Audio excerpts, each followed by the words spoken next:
로마서 4장 1절에서 25절의 말씀입니다. 좀 길기는 한데 함께 교독으로 봉독하겠습니다. 로마서 4장 1절에서 25절 말씀, 저와 여러분들이 교독하겠습니다. 그런즉 육신으로 우리 조상인 아브라함이 무엇을 얻었다 하리요?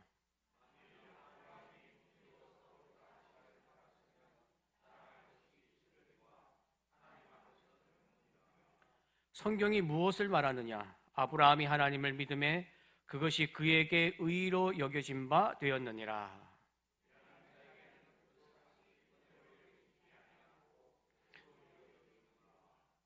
이를 아니할지라도 경건하지 아니한 자를 의롭다 하시는 이를 믿는 자에게는 그의 믿음을 의로 여기시나니.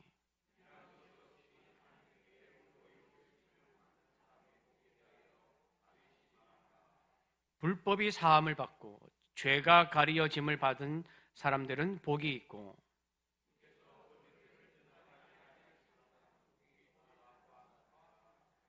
그런즉 이 복이 할례 자에게냐 혹은 무할례 자에게도냐? 무릇 우리가 말하기를 아브라함에게는 그 믿음이 의로 여겨졌다 하노라.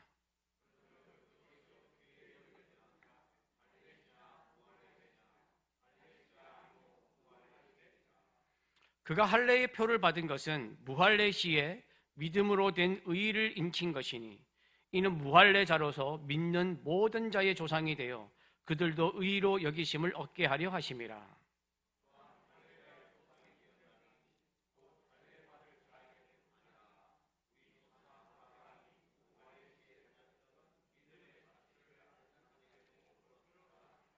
아브라함이나 그 후손에게 세상의 상속자가 되리라고 하신 언약은 율법으로 말미암은 것이 아니요 오직 믿음의 의로 말미암은 것이니라.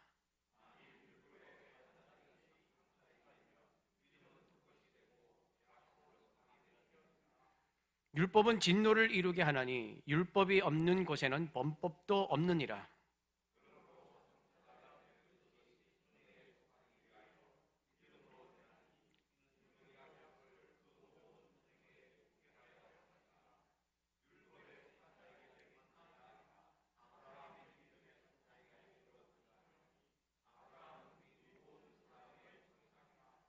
기록된 바 내가 너를 많은 민족의 조상으로 세웠다 하심과 같으니, 그가 믿은 바 하나님은 죽은 자를 살리시며 없을 것을 있는 것으로 부르시는 이시니라.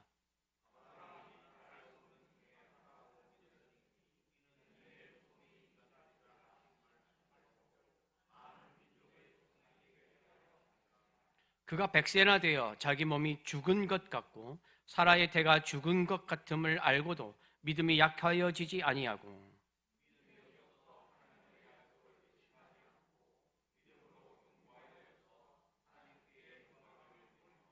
약속하신 그것을 또한 능히 이루실 줄을 확신하였으니, 그에게 의로 여겨졌다 기록된 것은 아브라함만 위한 것이 아니요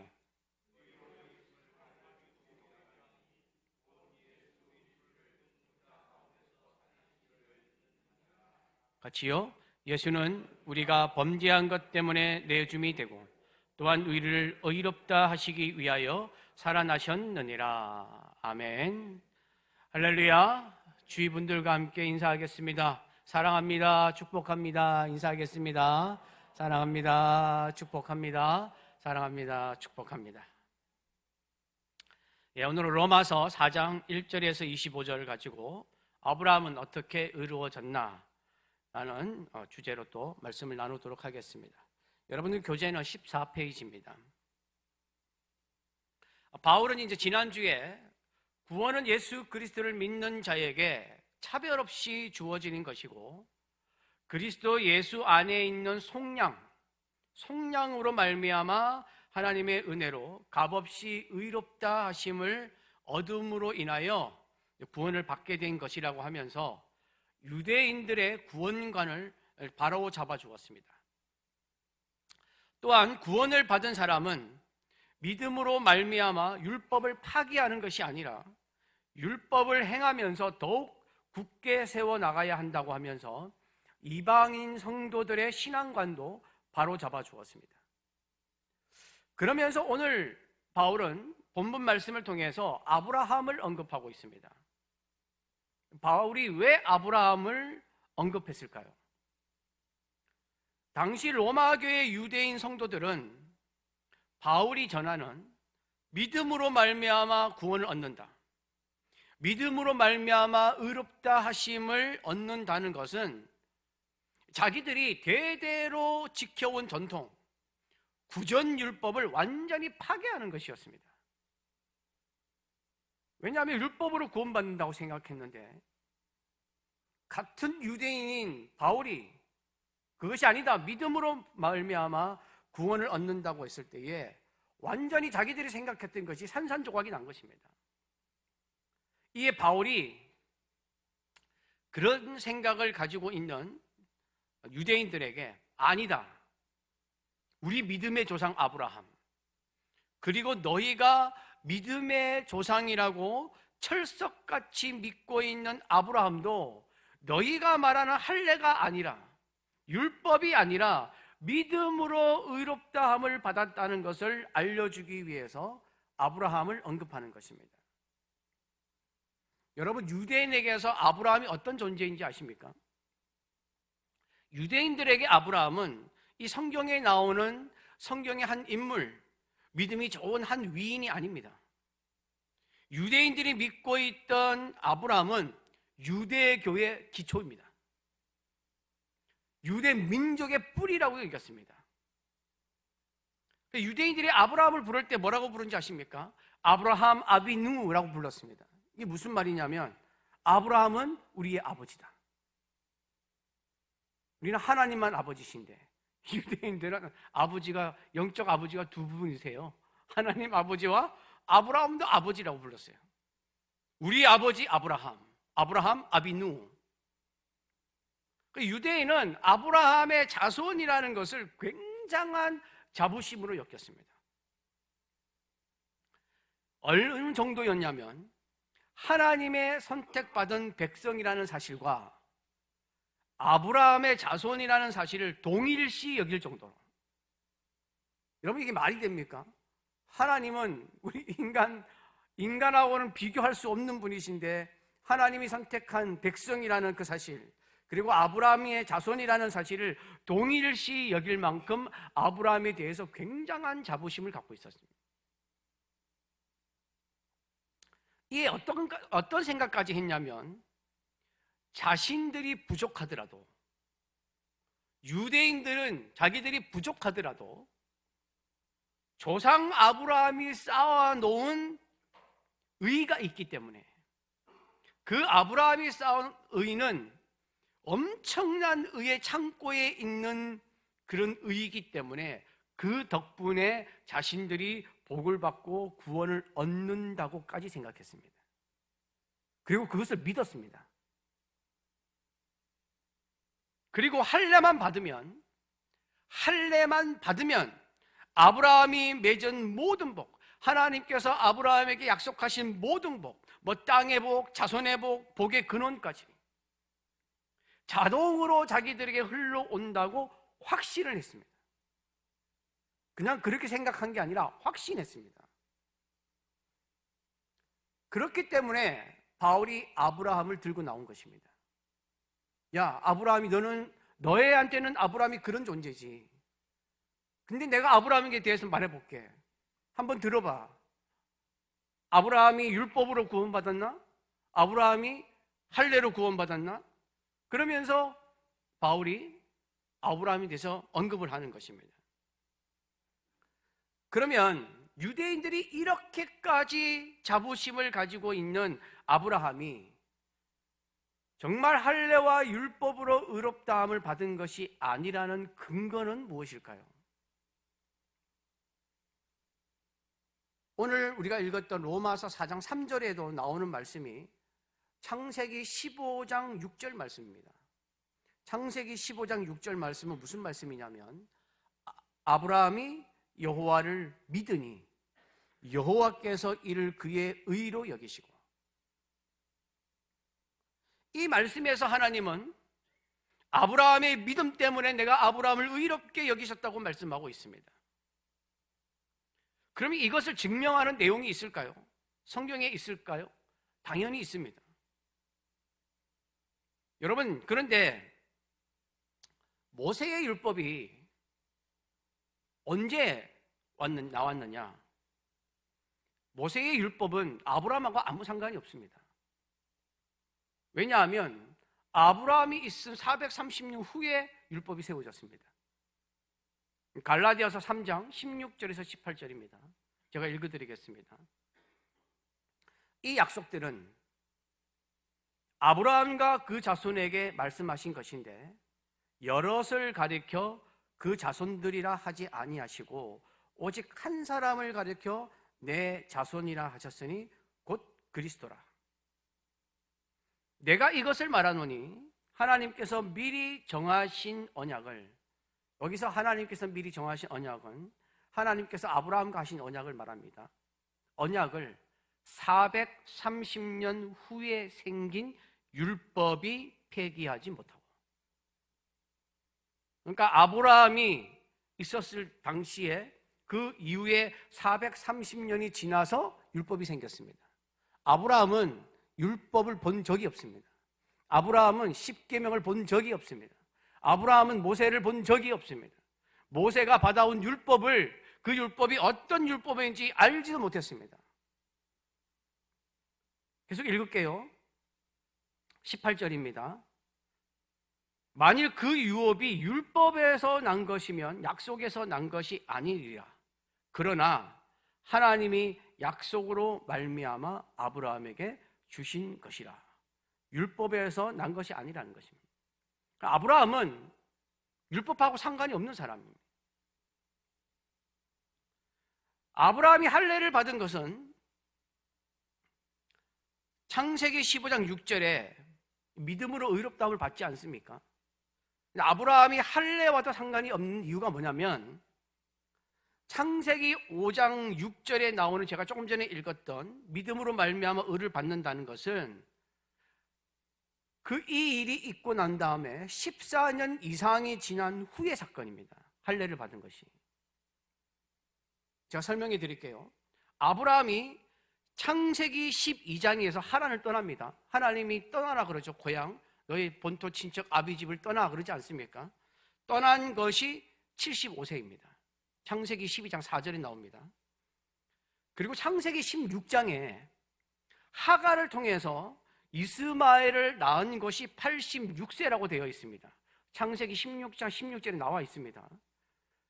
그러면 이 창세기 15장 6절, 창세기 15장 6절은 중간에 있기 때문에 추정입니다. 80세에서 한 84세 정도로 추정을 합니다. 그리고 창세기 17장에 아브라함이 할례를 받습니다. 17장에 아브라함이 할례를 받은 나이가 몇 세냐면 99세입니다. 이게 창세기 17장 1절 말씀에 나옵니다. 99세 때에 할례를 받았습니다. 그러면서 하나님이 뭐라고 얘기하냐면 너의 이름을 아브라함에서 아브라함이라 하라, 이렇게 말씀하십니다. 그러니까 창세기 15장 6절, 하나님이 아브라함의 믿음을 보고 의롭게 여기신 후에 14년 이상이 지난 후에 할례를 받았습니다. 그러니까 아브라함의 이 믿음은 할례하고 상관이 없습니다.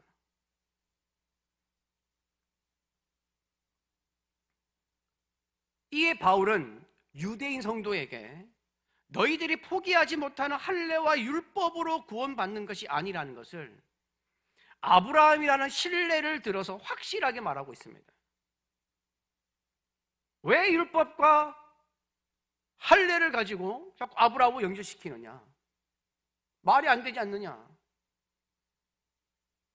율법은 430년이 지난 일이고 할례는 14년이 지난 일인데 아브라함하고 연결성이 없는데 왜 너희들은 아브라함이 너희들처럼 할례와 율법으로 의롭다고 받았다고 생각을 하느냐라고 바울은 말하기 위해서 오늘 아브라함을 꺼내는 것입니다. 그러면 이제 우리 교재로 한번 들어가 보겠습니다. 이것을 염두에 두고 제가 조금 전에 말씀드린 이것을 염두에 두고 오늘 말씀을 들으면 좀 더 이해가 쉬울 것 같습니다. 마음 열기. 도저히 불가능해 보이는 상황 속에서 약속을 믿고 기다린 적이 있습니까? 그런 적이 있으십니까? 경험을 보신 적도 있었을 것입니다. 여기 경험한 분도 계시고 그렇지 않은 분도 계시겠지만 불가능해 보이는 상황 속에서 약속을 믿고 기다려 본 적, 하나님이 반드시 이루어 주실 것이다. 그리고 그것을 얻은 경험이 있는 분들도 있을 것입니다. 여러분, 박모세라는 사람이 아십니까? 청년인데 박모세라는 사람이 2013년 동계올림픽, 우리나라에서 평창에서 동계올림픽을 했잖아요. 평창 동계 스페셜 올림픽, 장애인 올림픽 개막식에서 애국가를 부른 사람이 박모세라는 청년입니다. 이 청년에 대해서 KBS 뉴스에 나온 적이 있습니다. 한번 영상을 한번 틀어주십시오. 잠깐 보도록 하겠습니다. 전 세계 지적장애인들의 축제 평창 동계 스페셜 올림픽 개막식에서 기적의 청년으로 불리는 박모세 군이 애국가를 부릅니다. 선천적 장애를 딛고 기적을 만들어낸 박군의 노래는 희망입니다. 김인수 기자입니다.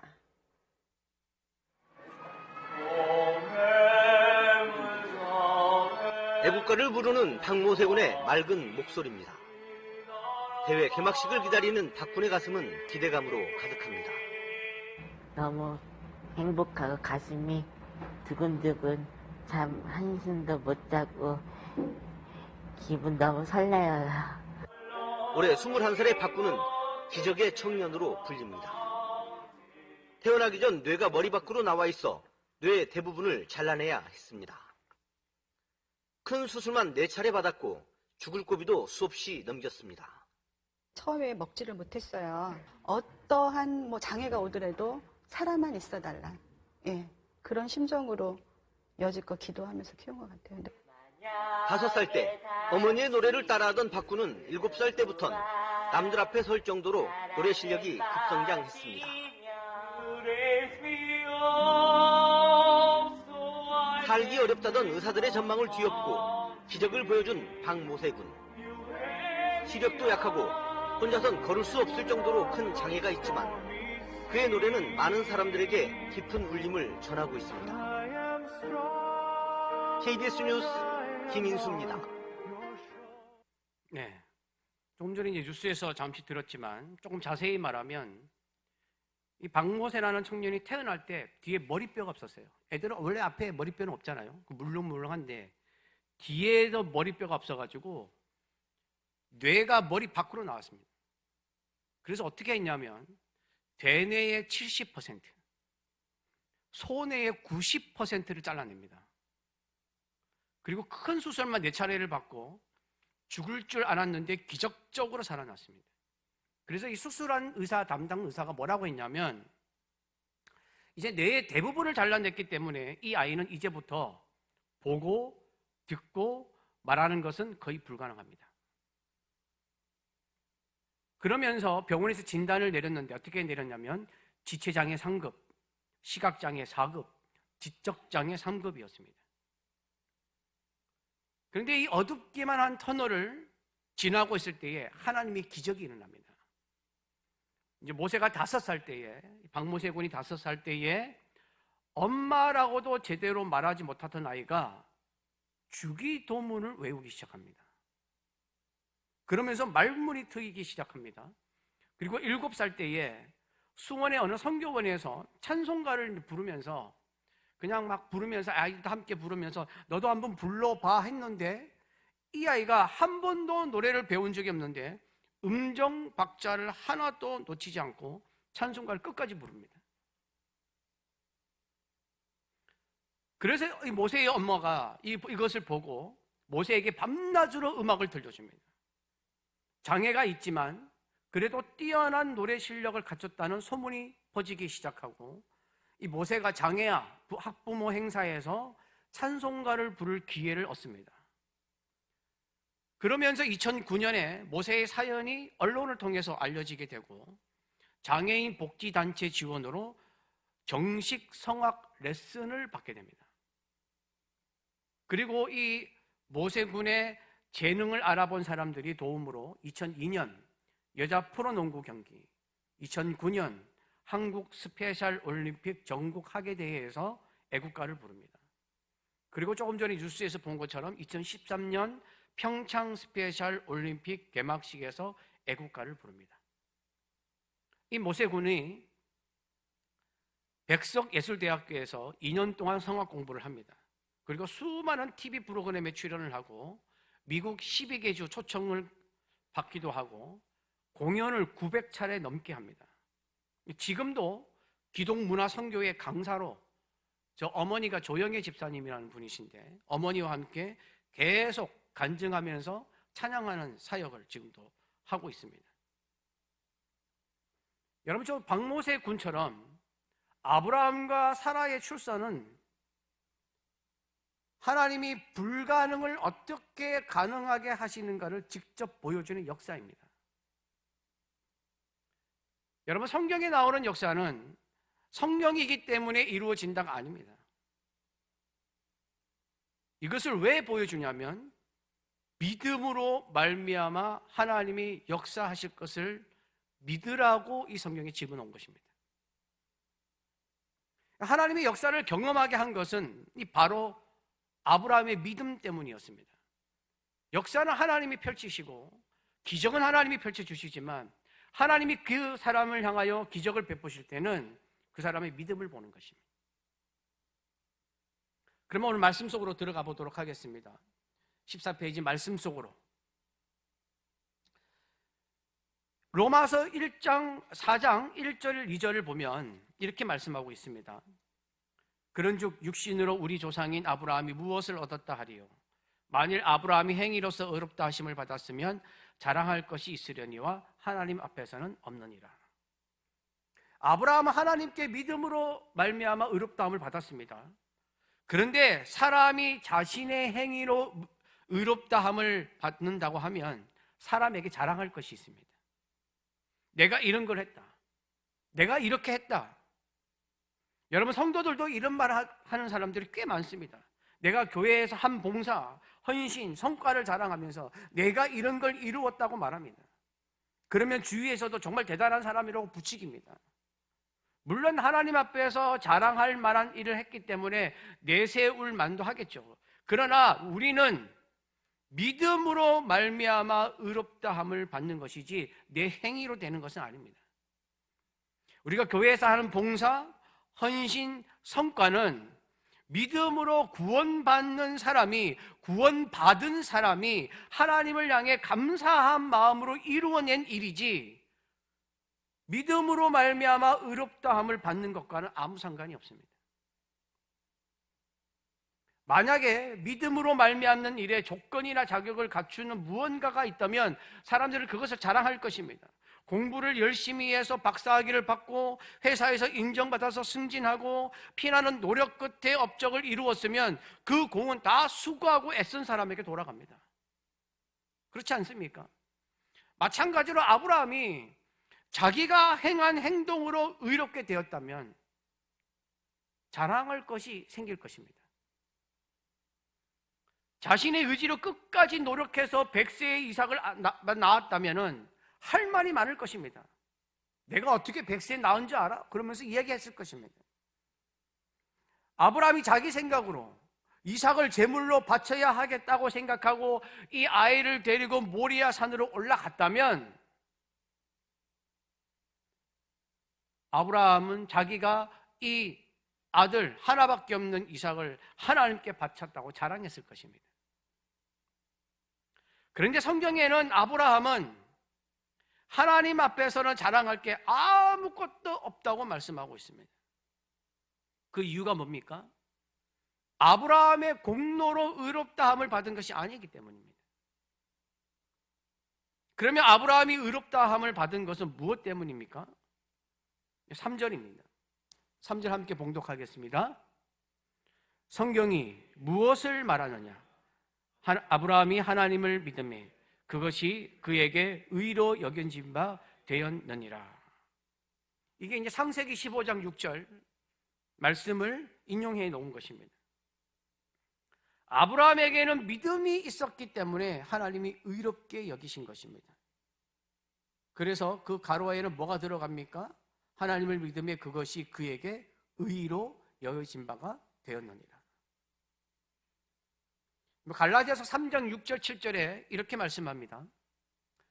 아브라함이 하나님을 믿음에 이것을 그에게 의로 정하셨다 함과 같으니라. 그런즉 믿음으로 말미암은 자들은 아브라함의 아들인 줄 알지어다. 여러분, 하나님은 아브라함에게 창세기 12장 1절에 고향과 친척과 아버지 집을 떠나라고 말씀하셨습니다. 목적지 말씀 안 하셨습니다. 그냥 떠나라고 하셨습니다. 여러분에게 그런 하나님의 음성이 들렸다면 어떻게 하시겠습니까? 어디로 가라는 거예요? 목적지 말씀 안 하셨어요. 그냥 떠나라입니다. 근데 아브라함이 떠납니다. 하나님이 아들 이삭을 주신다고 했을 때 나이가 100세였습니다. 낳을 때에. 그래서 아브라함이 나중에는 비웃습니다. 웃습니다. 그래서 자기 아들의 이름이 이삭이잖아요. 웃었다고 그래가지고. 아브라함도 그렇고 사라도 그렇고 둘 다 비웃었습니다. 그런데 너희가 낳을 수 있다고 얘기할 때 그냥 받아들였습니다. 아브라함이 이해가 돼서 받아들인 것이 아닙니다. 자기 생각으로 그렇게 되겠구나라고 판단되어져서 받아들인 것이 아니라 하나님의 말씀이기 때문에 그냥 받아들인 것입니다. 전능하신 하나님이 말씀하기에 그것을 그냥 믿음으로 받아들인 것입니다. 하나님은 그것이 아브라함의 믿음이라고 생각한 것입니다. 하나님이 아브라함이 실수를 모르겠습니까? 이삭을 낳기 전에 이스마엘을 낳았습니다. 기다리고 있다가 자기 사라의 종 애굽 여자 하갈에 통하여서 이스마엘을 낳았지 않습니까? 왜 낳았습니까? 못 믿어서 낳은 거죠. 실수도 합니다. 그러나 하나님은 아브라함의 실수보다 실수하면서도 하나님을 끝까지 놓지 않는 아브라함의 믿음을 보시는 것입니다. 여러분, 우리 삶도 마찬가지입니다. 우리 때로는 흔들립니다. 때로는 넘어집니다. 그러나 여전히 우리가 하나님을 붙들고 있다면 하나님은 우리를 아브라함처럼 믿음이 견고한 자라고 불러주십니다. 그러므로 하나님께 칭찬받으려면 믿음이 있어야 합니다. 하나님께 인정받으려면 믿음이 있어야 됩니다. 성경에서의 믿음은 무엇이냐? 자기 삶의 태도를 하나님 쪽으로 바꾸는 것이 믿음입니다. 내 생각이 아니라 하나님의 생각, 내 뜻이 아니라 하나님의 뜻, 나의 모든 것을, 내 판단과 생각과 계획과 모든 것을 그냥 하나님 쪽으로 바꾸는 것이 믿음이에요. 하나님이 말씀하시면 믿고, 하나님의 역사하시면 믿고, 하나님의 기적을 믿고, 하나님의 하나님 되심을 믿는 것입니다. 하나님을 믿는 사람은 하나님을 향한 신뢰와 하나님 말씀에 순종함으로 반응합니다. 아브라함은 이해가 되지 않아도 왜 그렇게 하는지 의아해도 하나님이 말씀하셨기에 믿었기 때문에 그것이 믿음으로 인정받은 것입니다. 아브라함 완벽한 사람 아닙니다. 완전한 사람 아닙니다. 흠없는 사람 아닙니다.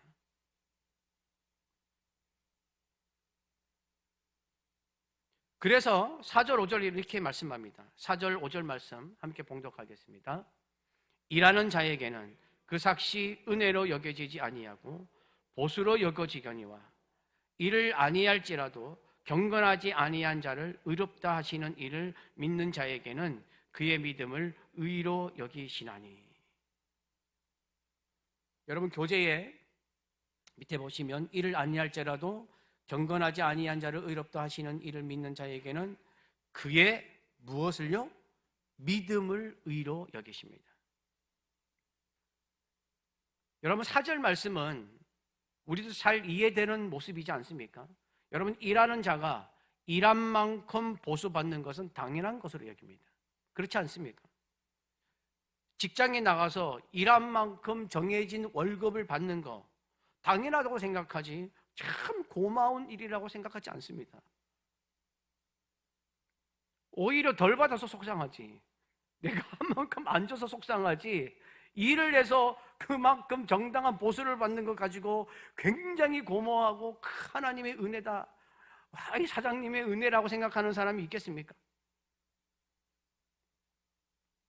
그러나 보수 받을 만큼 일한 것이 없는데, 별로 한 것이 없는데 보수를 받았다. 그때는 은혜인 것입니다. 그때는 고맙잖아요. 나 한 것도 별로 없는 것 같은데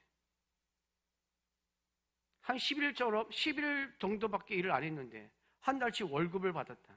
감사한 일이죠. 고마운 일이죠. 우리가 믿음으로 말미암아 의롭게 된다는 것이 이런 의미입니다. 우리가 한 거는 별로 없는데, 이룬 것은 별로 없는데, 자격도 없는데, 하나님 앞에서 값어치도 없는데 예수 그리스도를 믿는 것 때문에, 그 믿음 하나 때문에 의롭게 되는 것입니다. 그래서 은혜인 것입니다. 유대인들은 사람이 의를 얻기 위해서는 율법을 외우고 행하고 노력하고 힘써야 하는데, 이런 것도 없이 어떻게 의를 얻을 수 있냐고 생각한 것입니다. 지난주에 말씀을 드렸지만 기브 앤 테이크, 내가 한 만큼 받는 것, 조금 전에 우리가 보수를 받는 것처럼, 일을 해서 받는 것처럼, 우상 숭배자들의 생각, 무언가 한 만큼 돌려받는다고 생각하는 것, 그것은 은혜가 아닙니다. 그러나 하나님이 베푸시는 것은 은혜입니다. 인간은 하나님 앞에서 절대 의로울 수가 없지 않습니까? 우리가 뭘 했길래 의롭다 이렇게 말씀하시겠습니까? 그래서 우리는 하나님 앞에서 의로운 존재가 아니기 때문에 예수 그리스도를 믿기만 하면 하나님의 은혜로 의롭다고 해 주시는 것입니다.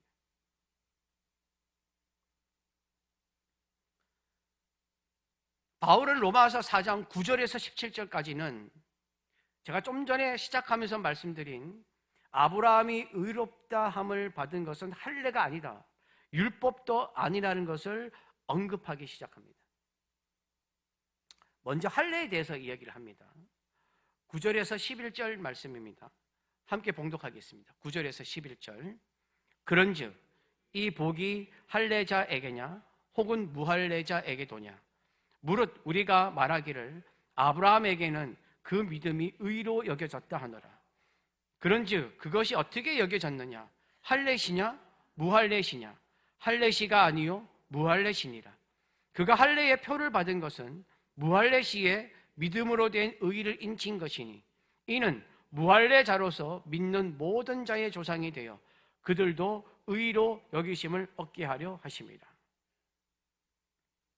유대인들은 하나님께 선택하던 백성으로서 그 표시를 한 것이 할례라고 생각했지 않습니까? 그 할례를 자격 요건처럼 생각하고 있었습니다. 바울이 계속 말하지만 의롭게 되는 것은 회개하고 예수 그리스도를 믿음으로 말미암아 되는 것이다. 그러나 유대인들은 그것을 이해하려고 하지 않았습니다. 왜냐하면 자기도 생각하고 다르기 때문에. 여러분, 하나님의 말씀이 내 생각하고 다르다고 접어두면 안 됩니다. 하나님의 말씀이 우선이지 내 생각이 우선이 되면 안 됩니다. 전에도 말씀을 드렸지만 하나님 말씀은 아브라함처럼 순종하는 것이지 선택하는 것이 아닙니다. 믿음의 반응이 순종입니다. 하나님의 말씀을 듣고 순종함이 없다? 그러면 내 믿음을 판단할 수 있습니다. 믿음이 없구나. 하나님의 말씀에 순종하지 않으면 믿음이 없다는 뜻입니다. 그런데 아브라함은 조금 전에도 말씀을 드렸지만 할례를 받았을 때 믿음을 가진 것이 아닙니다. 그렇지 않습니까? 믿음으로 의롭다함을 받은 14년이 지나서 할례를 받았습니다. 그러니까 아브라함의 믿음은 할례를 받은 것과 아무 상관이 없습니다. 아브라함이 믿음으로 의롭다함을 여긴 것과 아무 관련이 없습니다. 할례를 받기 전에 이미 믿음으로 의롭다함을 받은 것입니다.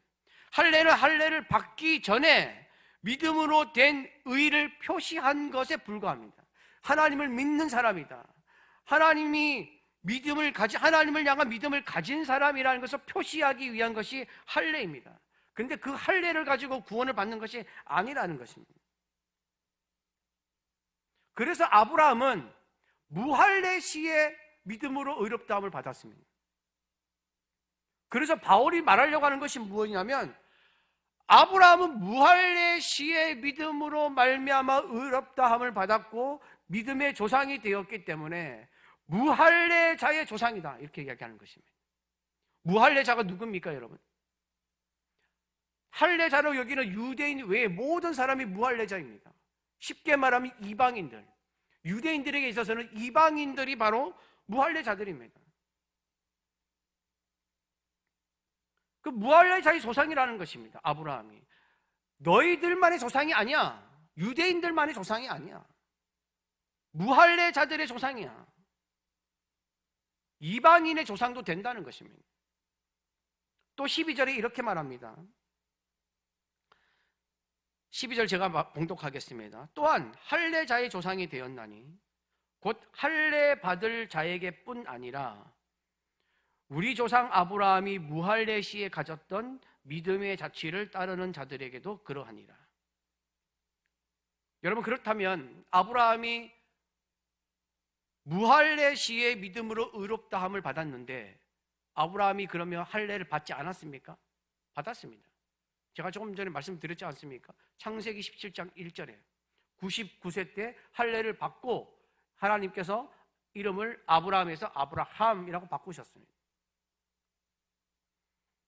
그래서 아브라함은 할례를 받은 사람의 조상이기도 합니다.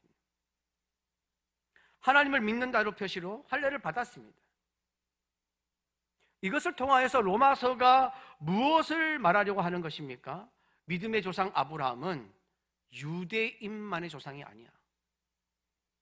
너희들이 그렇게 정말 철석같이 믿고 하나님처럼 따르던 아브라함이 너네들만의 조상이냐? 아니라는 것입니다.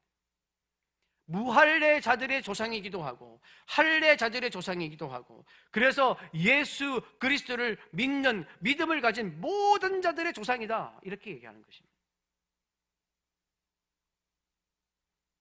그리고 13절부터는 또 율법에 대해서 말합니다. 13절에서 15절입니다. 함께 봉독합니다.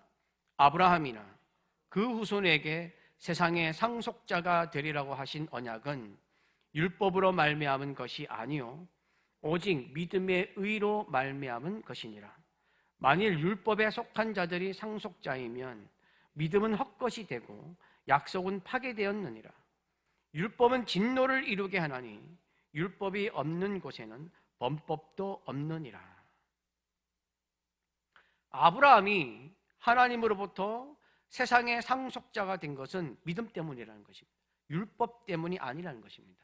아까도 조금 전에도 말씀드렸지 않습니까?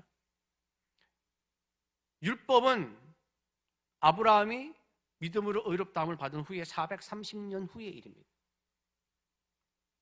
아브라함은 하나님이 이스라엘에게 율법을 주신다는 것조차도 모르고 있었습니다. 율법에 무슨 내용이 있는지도 모릅니다. 세상의 상속자가 되리라는 약속은 믿음으로 받은 것이지 율법으로 받은 것이 전혀 아니라는 것입니다.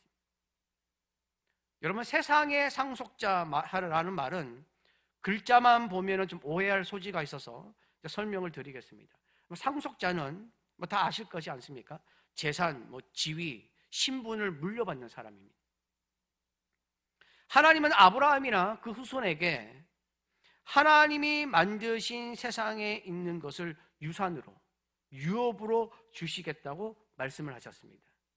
그러면 하나님께서 유업으로 주시겠다고 말씀하신 것이 뭐냐면 아브라함이 가나안을 차지하게 될 것이라는 거예요. 가나안 땅에 대해서 말씀하셨고 여러 민족의 아버지가 될 것이라고 말씀하셨습니다. 자손을 말씀하셨고 또 자손이 하늘의 별과 같이 되겠다 말씀하셨고 바다의 모래와 같이 많아지겠다고 말씀하셨습니다. 그리고 천하의 모든 족속이 아브라함의 후손이 된다고 말씀하셨습니다. 창세기에 분명히 말씀하셨습니다. 모든 족속이 아브라함의 후손이 될 것이다. 유대인을 말하는 것이 아닙니다. 또 후손 중에 메시아 예수 그리스도가 나오는 복을 받게 될 것이라고 말씀하셨습니다. 이것이 하나님께서 아브라함에게 유업으로 주실 것이다. 너에게 세상의 상속자가 되어서 너에게 줄 유업이라고 말씀하신 것입니다. 그래서 아브라함은 하나님이 허락하신 세상의 상속자입니다. 이 상속은 하나님을 믿음으로 말미암아 받았기 때문에 하나님을 믿는 우리도 해당되는 것입니다. 우리도 해당된다는 것은 아브라함 같이 우리도 그냥 복을 받는다 이런 수준이 아닙니다. 이 수준을 넘어서 그리스도를 믿는 우리의 정체성을 확실하게 해주는 선언입니다. 우리가 예수 그리스도를 믿기에 우리는 하나님 나라의 등기분 등본의 상속자로 이름을 올리는 것입니다. 그리고 앞으로 다가올 하나님이 허락하시는 새하늘과 새 땅의 주역이 되는 것이고, 그리스도와 함께 만물을 다스리는 권세에 참여하게 되는 것이고, 이 땅에서는 그냥 나그네처럼 살아가지만 영적으로는 만물의 주인이신 하나님의 자녀로서 세상을 품고 중부하며 다스리는 왕 같은 제사장의 신분을 누리는 것입니다. 할렐루야. 믿어지십니까? 믿으십니까? 이게 상속자가 누리는 복입니다. 그런데 만약에 믿음이 아니라 율법에 속한 자가 상속자가 되면 이런 은혜가 주어지지 않습니다. 율법은 사람을 죄인으로 만들고 죄를 깨닫게 하는 것입니다.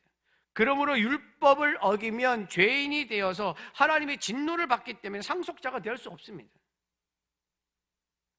상속자는 믿음으로 말미암아 된다고 약속된 것이기에 율법에 속한 자가 상속자가 되면 그 약속은 없어지는 것입니다. 그래서 16절에 이렇게 말씀합니다. 16절 말씀을 제가 봉독하겠습니다. 그러므로 상속자가 되는 그것이 은혜에 속하기 위하여 믿음으로 되나니. 상속자가 되는 것은 믿음으로 된다는 것입니다. 이는 그 약속을 그 모든 후손에게 굳게 하려 하심이라.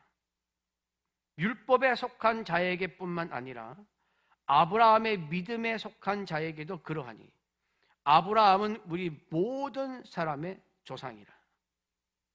상속자가 되는 것은 믿음으로 되는 것이고, 믿음의 조상인 아브라함은 유대인만의 조상이 아니라 예수 그리스도를 믿는 믿음을 가진 모든 사람들의 조상이라는 것입니다.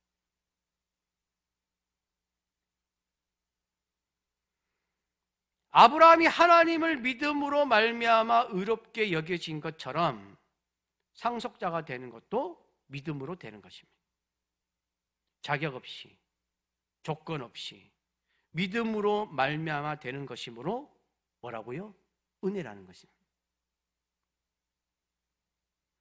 유대인이나 이방인이나 율법에 속한 자나 믿음에 속한 자나 모두 믿음으로 말미암아 상속자가 되는 것입니다. 하나님의 자녀가 되는 것입니다. 그러므로 믿음의 조상 아브라함은 믿는 우리 모두의 조상입니다. 이에 우리는 하나님의 은혜를 잊어서는 안 됩니다. 하나님의 은혜에 늘 감사하는 자가 되어야 합니다. 또한 우리는 믿음으로 살아야 합니다.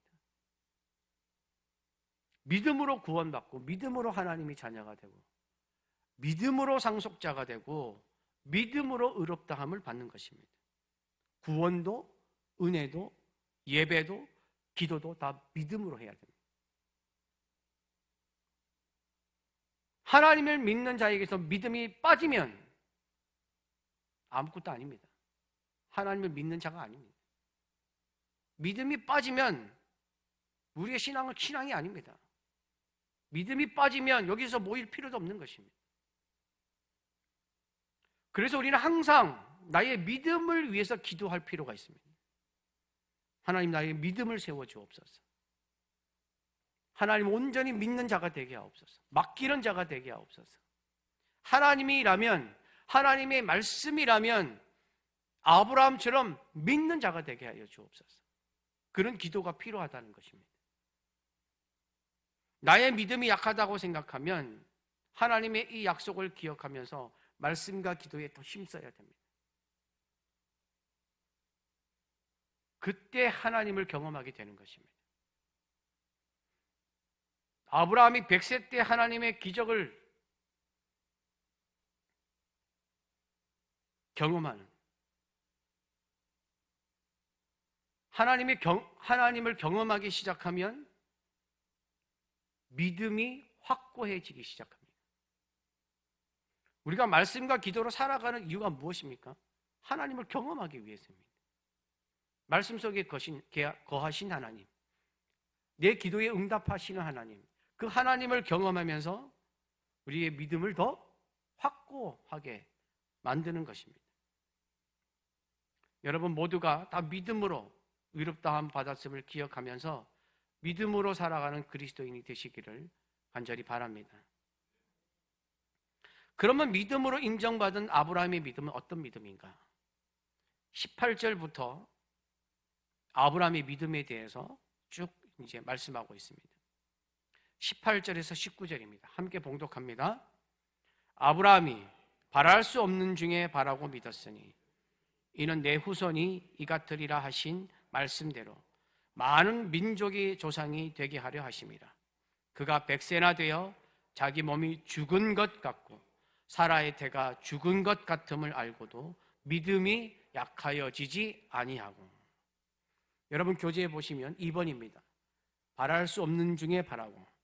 아브라함이 바랄 수 없는 중에 바라고 믿었으니 그가 100세나 되어 자기 몸이 어떤 것 같음을 알고도요, 죽은 것 같음을 알고도 믿음이 약하여지지 아니하였습니다. 여러분 여기서 죽은 것 같다는 표현이 굉장한 큰 의미가 있습니다. 여러분 죽은 것 같다는 것은 끝났다는 것입니다. 희망이 없다는 것입니다. 소망이 없다는 것입니다. 아무것도 없다는 것입니다. 그것을 알고도 하나님을 믿었다는 것입니다. 왜? 하나님의 말씀이기에.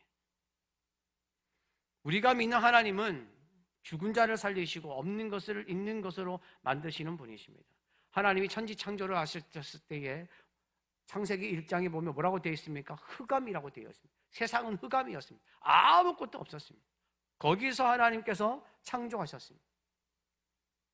생명도 하나님 손에 달려있고 죽음도 하나님의 손에 달려있고 생사화복은 다 하나님의 손에 달려있는 것입니다. 여러분 사무엘상 2장 6장 8절에 아이가 없던 한나가 간절히 기도하지 않습니까? 술 취했다고 오해를 받을 만큼 간절히 기도한 이 한나의 기도에 하나님께서 응답을 하셨습니다. 그래서 한나가 하나님을 향하여 고백한 내용이 사무엘상 2장 6절에서 8절입니다. 그 말씀이 내용이 이렇습니다. 여호와는 죽이기도 하시고 살리기도 하시고 수월에 내리기도 하시고 지옥이지 않습니까? 지옥까지도 다스리시는 하나님, 거기서 올리기도 하시는도다. 여호와는 가난하게도 하시고 부하게도 하시고 낮추기도 하시고 높이기도 하시는도다. 가난한 자를 진토에서 일으키시고 빈궁한 자를 거름더미에서 올리사 기적들과 함께 앉게 하시며 영광의 자리를 차지하게 하시는도다. 땅의 기둥들은 여호와의 것이다. 무슨 말입니까? 땅의 기둥이 무엇입니까, 여러분? 이 세상의 모든 것들을 다 천지를 창조하신 다음에 마치 건물에 기둥을 세운 것처럼 그 기둥이 무너지면 다 무너지잖아요. 그것조차도 다 하나님께서 만드신 것이라는 것입니다. 다 여호와의 것이라는 것입니다. 하나님의 것이라는 것입니다. 여호와께서 세계를 그것들 위해 세우셨다, 이렇게 한나가 고백했습니다. 하나님은 여러분 우리 인간이 생각하고 상상하고 추측할 수 있는 분이 아닙니다. 제가 누차 얘기하지만 하나님은 크고 위대하신 분이라서 우리처럼 생각하면 안 됩니다. 우리보다 좀 능력이 더하신 분이라고 생각하면 안 됩니다. 우리가 생각할 수 없는 분이십니다, 하나님은. 그래서 아브라함이 바랄 수 없는 중에 바라고 믿었다고 되어 있는 것입니다. 상상을 초월하시는 분, 이 온 세계를 여러분 이렇게 앉아 있지만 여러분의 삶을 다 다스리는데 다 각자의 삶을 살아가잖아요. 여러분이 같은 이렇게 우리 공동체에서 합숙 훈련하는 거 아니잖아요. 각자의 인생을 다 살아가잖아요. 그 인생을 하나 한 명 한 명을 다 다스리시는 분이 하나님이십니다. 여러분의 생각 하나 한 분 한 분의 생각을 다 알고 계시는 분이 하나님이십니다. 하나님은 우리가 우리의 한계 속에 갇힐 수 없는 분이십니다. 우리가 하나님에 대해서 생각하는 것은 진짜 새바로 피만큼도 안 됩니다. 그거 가지고 하나님을 다 안다고 생각하시면 안 됩니다. 하나님이 하시는 일 중에 우리가 이해할 수 없는 일들이 너무나도 많습니다. 그래서 누가 성경을 보면은 믿을 수 없는 책이라고 그러잖아요. 전부 뭐 바다가 갈라졌다 그러고 뭐 죽은 사람이 살아났다 그러고 인간이 상상할 수 없는 일들을 적어놓은 겁니다. 그게 하나님이십니다. 하나님. 우리는 그 하나님을 믿는 것입니다. 그래서 우리는 하나님을 믿을 때에 하나님께 맡겨야 되는 것입니다. 나는 맡길 수가 없습니다. 우리는 연약해가지고 맡겨도 되나 싶지만 그 하나님은 우리가 맡겨도 되나 안 되나 이런 판단을 하실 만한 그런 분이 아닙니다. 우리는 그냥 맡겨야 되는 분이에요.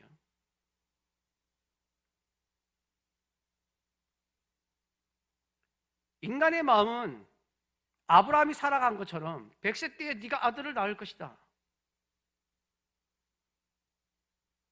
비웃는 마음. 이거 참, 뭐 그런 일이. 그 마음이 우리 인간의 마음이에요. 그래도 하나님이시니까 믿는 거, 그게 믿음입니다. 하나님은 그 믿음을 원하시는 것입니다. 그래서 아브라함을 믿음의 조상이라고 하는 것입니다. 바랄 수 없는 상황, 이해되지 않는 상황, 말도 안 되는 상황. 그러나 하나님이기 때문에 믿는 것, 그것이 믿음입니다. 20절에는 이렇게 말씀합니다. 믿음이 없어 하나님의 약속을 의심하지 않고 믿음으로 견고하여져서 하나님께 영광을 돌리며. 아브라함의 믿음은 완벽했다라고 말하는 것이 아닙니다. 아브라함의 믿음은 전혀 완벽하지 않았습니다. 온전하지 않았습니다. 그럼에도 불구하고 하나님을 믿는 사람이기에 믿음으로 견고하여졌다라고 표현하는 것입니다. 우리도 이 믿음을 가지면 아브라함처럼 하나님께서 의롭다 하는 것을 받는 것입니다. 23절, 24절이 그것을 이야기하고 있습니다.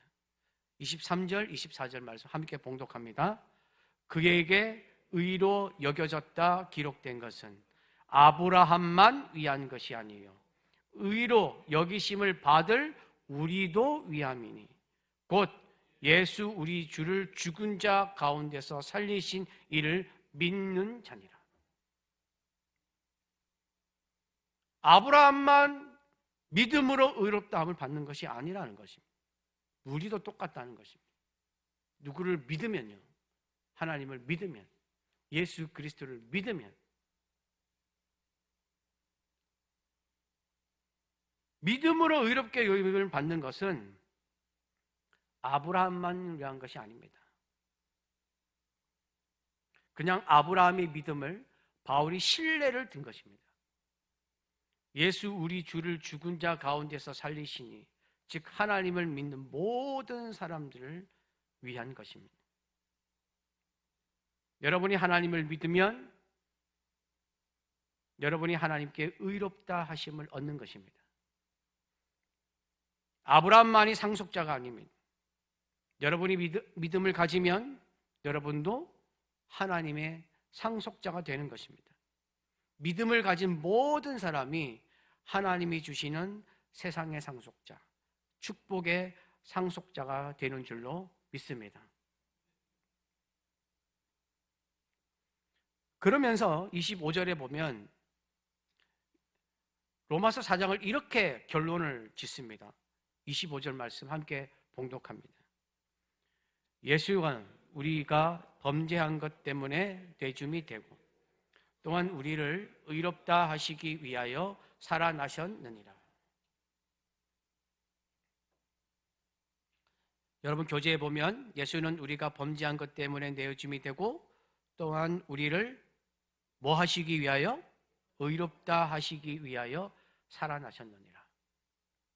바울은 로마서 4장을 통해서 아브라함에 대해서 계속 이야기하다가 결론을 예수 그리스도로 맺습니다. 그렇지 않습니까? 계속해서 아브라함 믿음, 그 다음에 할례 율법 이것에 대해서 계속 얘기하다가 25절은 예수는 우리가 범죄한 것 때문에 내줌이 되고 또한 우리를 의롭다 하시기 위하여 살아나셨느니라 라고 하면서 결론을 냈습니다. 그냥 글자만 보면 좀 생뚱맞게 들릴 수도 있습니다. 그런데 왜 이렇게 끝을 맺을까요? 그 이유는 아브라함은 죽은 자를 살리시며 없는 것을 있게 만드시는 하나님을 믿었습니다. 바울은 아브라함이 믿었던 그 하나님이 바로 예수를 죽은 자 가운데서 살리신 분이다라는 것을 선포하기 위해서 적어놓은 것입니다. 그러니까 구약의 아브라함의 믿음이 예수 그리스도를 믿는 믿음에까지 다 이어진다고 말하는 것입니다. 바울은 로마서 4장을 통해서 결론을 아브라함이 믿음은 너무 훌륭해. 아브라함의 믿음은 의롭다함을 받았어. 그것을 말하려고 하는 것이 아니라 우리의 믿음도 아브라함처럼 예수의 죽음과 부활을 일으키신 하나님을 향해야 한다는 것을 강조하고 있는 것입니다. 그래서 마지막 시선을 아브라함에 두지 않고 그리스도에게 두는 것입니다. 그래서 로마서 4장의 이야기는 무슨 얘기냐? 아브라함의 이야기가 아니라 믿음의 이야기. 하나님을 믿으라는 것입니다. 아브라함이 했던 것처럼 우리가 범죄한 것 때문에 내어줌이 되고 우리를 의롭다 하시기 위하여 다시 부활하신 그 예수 그리스도를 주장하신 분도, 이 세상에 보내신 분도, 십자가를 지게 하신 분도 하나님이시라는 거예요. 그 하나님을 믿으라는 것입니다. 삶의 적용입니다. 지금 내 상황이 마치 죽은 것 같아도 하나님이 능히 살리실 것을 믿습니까? 믿습니까? 믿음이 있어야 됩니다. 믿음으로 살아야 됩니다. 우리는 오직 믿음 위에 됩니다. 내가 믿음으로 반응해야 할 내 삶의 문제는 무엇입니까? 여러분들도 다 기도 제목이 있으실 것이고 죽은 것 같은, 포기하고 싶은, 어렵고 힘든, 상상할 수 없는, 될 것 같지 않은 그 문제는 하나님께 맡기십시오. 우리의 생각은 안 될 것 같지만 하나님은 하십니다. 이게 우리의 믿음이어야 될 줄로 믿습니다. 믿음으로 하나님을 바라봐야 합니다. 하나님이 도우실 것을 바라보고, 여러분 때를 생각하지 마십시오. 언제 주실까? 내 기도가 언제 이루어질까? 때를 생각하지 마시고 하나님의 능력을 바라보십시오. 내 상황, 내 형편, 내 마음, 내 방법, 내 생각을 보지 말고 하나님을 보십시오. 하나님을 인정하십시오. 죽은 것 같아도 살리시는 분은 하나님이십니다.